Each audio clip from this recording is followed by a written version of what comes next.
I started Market Express because it was a project I loved and I did, and I wanted to see it come to life. And also at the time, e-commerce was only focused on electronics. Like every e-commerce company at the time did mainly electronics.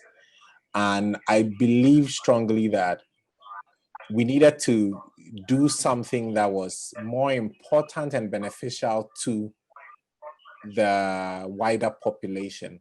And we know that most people spend their money mainly on food and survival and subsistence rather than on electronics. Electronics was an occasional thing that people did. And so I believe that this will work, even though people argued with me that they are not sure that people will buy food online in Africa because people wanted to touch and feel and see the things before they bought. And so I think that it took us about a year to prove that people will. And then in our second year, we had other companies that joined us, but a lot of them died along the way. And the crowning moment was COVID-19 basically made it even more apparent that it was important that companies like us focused on this sector of the market. And you would see that during the period, other big companies in this sector started doing food for the first time.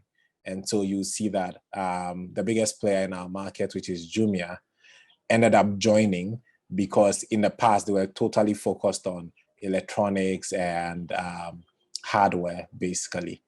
And so for me, it's a dream come true that we can do something that is relevant to many more people than normal, and it's going to revolutionize how we do things. One of my biggest dreams is to see that we have no messy markets in Africa. So for example, you go to a typical market and it's like people stepping over each other, right?